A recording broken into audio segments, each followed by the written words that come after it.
नमस्कार बच्चों, हम राम, लक्ष्मण और परशुराम संवाद पढ़ रहे थे और जिसमें हमने पढ़ा कि जब श्री राम के द्वारा शिव धनुष तोड़ दिया जाता है तो परशुराम बहुत अधिक क्रोधित होते हैं।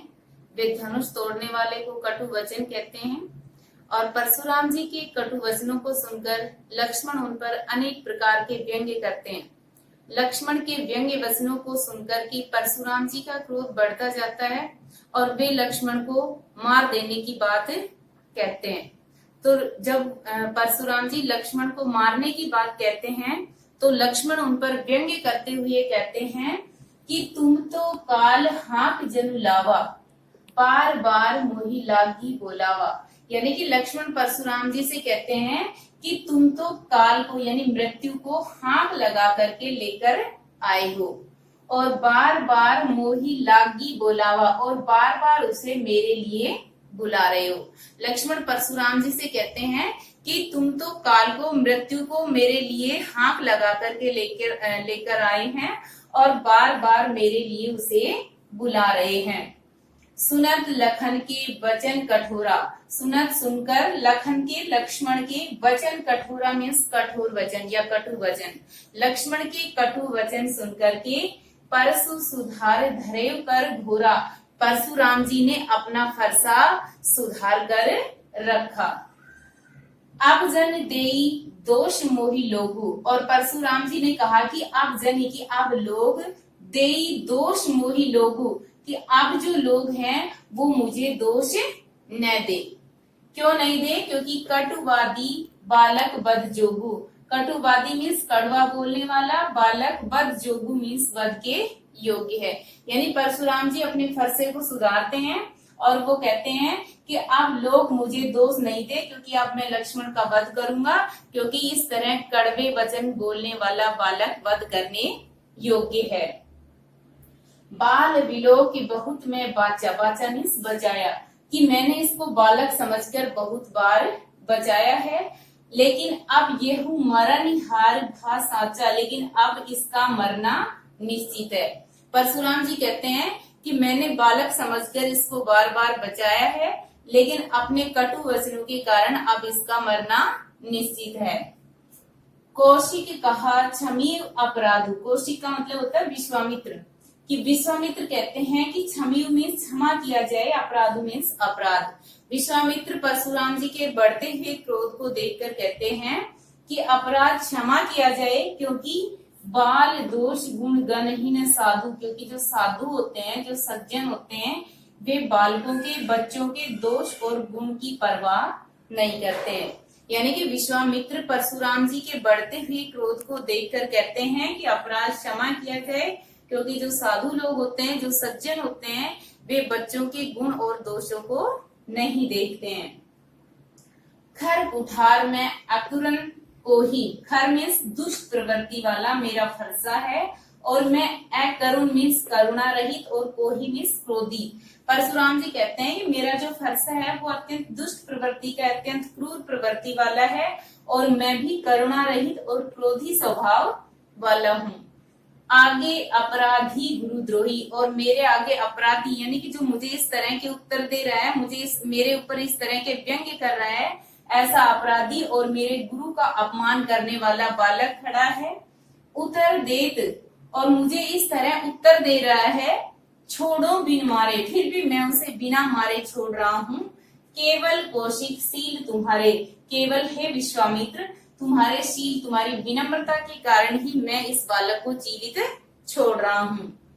नैते ये ही काटी कुठार कठोरे, नैते नहीं तो ये ही किसको काटी काट कर कुठार कठोरे, इस कठोर फरसे से इसको काट करके गुरु ही उरीन होते श्रम थोड़े, कि मैं थोड़े ही श्रम में अपने गुरु के ऋण से मुक्त हो जाता।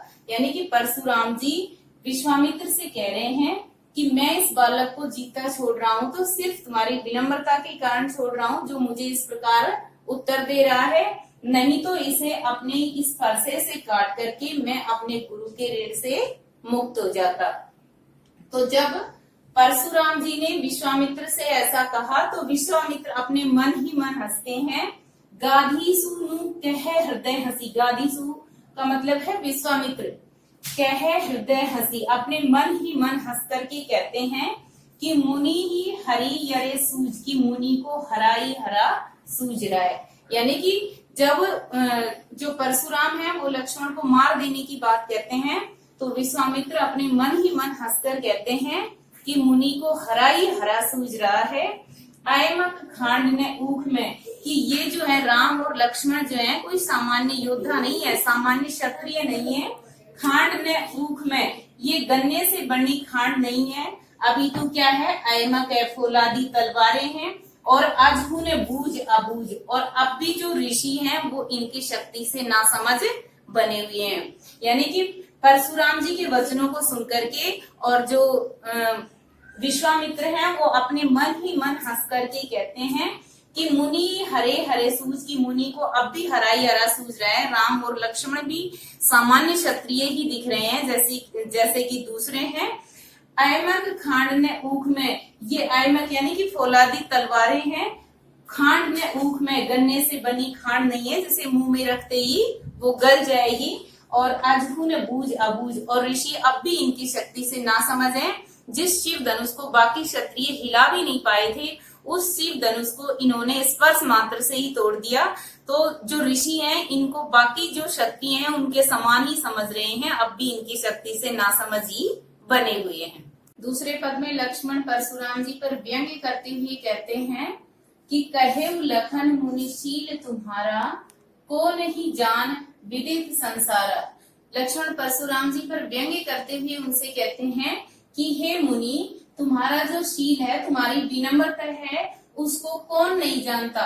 विदित मीन्स जानता है, संसारा मीन्स पूरा संसार।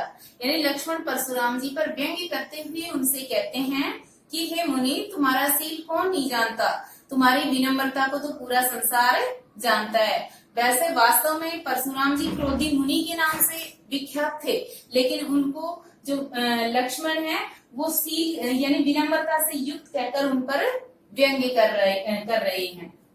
माता पिता ही ऋण भय नीके, कि तुम अपने माता पिता के ऋण से मुक्त हो चुके हो।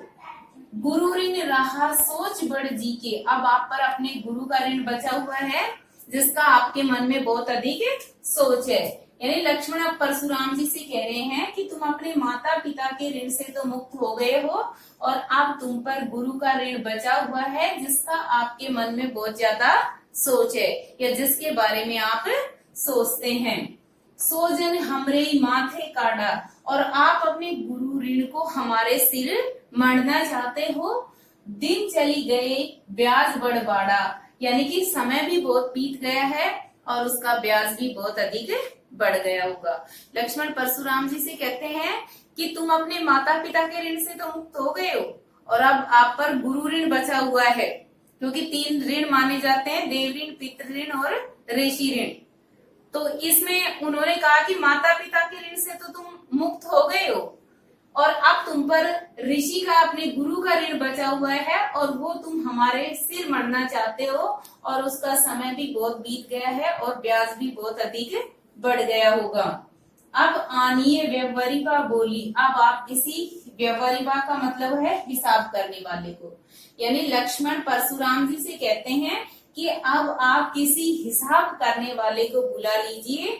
तुरंत देऊं मैं थैली खोली, की मैं थैली खोल करके देता हूँ, यानी कि मैं आपके गुरु का जो ऋण है उसका हिसाब खोलकर, हिसाब धन की थैली खोलकर आपको देता हूँ। तो आप किसी हिसाब करने वाले को बुला लीजिए ताकि आप अपने गुरु के ऋण से मुक्त हो सके। सुनी कटु वचन कुठार सुधारा, और परशुराम ने जब लक्ष्मण के ये कटु वचन सुने तो उन्होंने अपने फरसे को सुधार कर रखा। हाय हाय सब सभा पुकारा, क्योंकि सब लोग परशुराम जी के क्रोध से परिचित थे और जैसे ही उन्होंने अपने फरसे को सुधारा तो सभा में हाहाकार मच जाता है। भृगुवर परसु देखा वही मोही, और इस पर जो लक्ष्मण है यहाँ भी उन पर व्यंग्य करते हुए कहते हैं कि हे भृगुवंशी, आप मुझे बार बार परसु मीन्स फरसा, देखा वो मीन्स दिखा रहे हो, कि हे परशुराम जी आप मुझे बार बार फरसा दिखा रहे हो। और विप्र विचार बचो नृप द्रोही, कि मैं विप्र विचार की ब्राह्मण समझ करके बचू नृपद्रोही। नृपद्रोही का मतलब है राजाओं के शत्रु, कि हे क्षत्रियों के शत्रु या राजाओं के शत्रु, मैं आपको ब्राह्मण समझ करके और युद्ध से बच रहा हूँ और आप मुझे बार बार फरसा दिखा रहे हैं। मिले न कभू सुभट रण गाढ़े, कि आपको युद्ध भूमि में सुभट रण, सुभट मीन्स अच्छे योद्धा, रण गाढ़े मीन्स युद्ध भूमि में, यानी लक्ष्मण परशुराम जी से कहते हैं कि आपको युद्ध भूमि में कभी अच्छे योद्धा नहीं मिले हैं, इसलिए द्विज देवता, हे ब्राह्मण देवता, घर ही के बाढ़े आप अपने घर में ही बड़े हो। यानी कि लक्ष्मण परशुराम जी पर व्यंग्य करते हुए उनसे कहते हैं कि आपको युद्ध भूमि में कभी अच्छे योद्धा नहीं मिले, इसलिए हे ब्राह्मण देवता, आप अपने घर में ही बड़े हैं। अनुचित कही सब लोग पुकारे, यानी कि लक्ष्मण की इस बात को अनुचित सब लोगों के द्वारा अनुचित कहा जाता है। रघुपति शैनई लखन निवारे, निवारे मीन्स रोकना, रघुपति श्री राम ने शैनई मीन्स इशारे से लखन लक्ष्मण को निवारे मीन्स रोका। यानी कि जब इस तरह के व्यंग वचन लक्ष्मण बोले जा रहे थे और जिसके बारे में पूरी सभा ने भी अनुचित कहा था, तो श्री राम इशारे से लक्ष्मण को रोकते हैं। लखन उतर आहुति सरिस भृगुबर कोप कृषाणु, कोप कृषाणु का मतलब होता है गुस्से रूपी, कृषाणु होती है आग, कि लखन उतर, लक्ष्मण के उत्तर किसके समान थे, आहुति सरिस मीन्स आहुति के समान थे। किसमें आहुति के समान थे, भृगुबर कोप कृषाणु, भृगुबर यानी कि भृगुवंशी परशुराम जी के कोप कृषाणु मीन्स गुस्से रूपी आग को बढ़ाने में लक्ष्मण के वचन आहुति के समान थे। जिस तरह यज्ञ में आहुति डाली जाती है तो जो उसकी अग्नि होती है वो और ज्यादा प्रज्वलित होती है, उसी प्रकार लक्ष्मण के वचन परशुराम जी के क्रोध को बढ़ाने वाले थे। उनके गुस्से रूपी आग को लक्ष्मण के वचन बढ़ा रहे थे और उनको बढ़त देख, यानी कि परशुराम जी के क्रोध को बढ़ता हुआ देख करके जल सम वचन, जल के समान शीतल वचन बोले रघुकुल भानु। रघुकुल भानु, रघुकुल भानु से आसे रघुकुल के सूर्य यानी कि श्री राम, कि परशुराम जी के क्रोध को बढ़ता हुआ देख करके और रघुकुल के सूर्य यानी कि श्री राम ने जल के समान शीतल वचन कहे। तो ये जो आपका पाठ है राम लक्ष्मण और परशुराम संवाद, इसमें दोहा चौपाई छंद का प्रयोग किया गया है, अवधि भाषा का प्रयोग किया है और संवादात्मक शैली इसमें अपनाई गई है।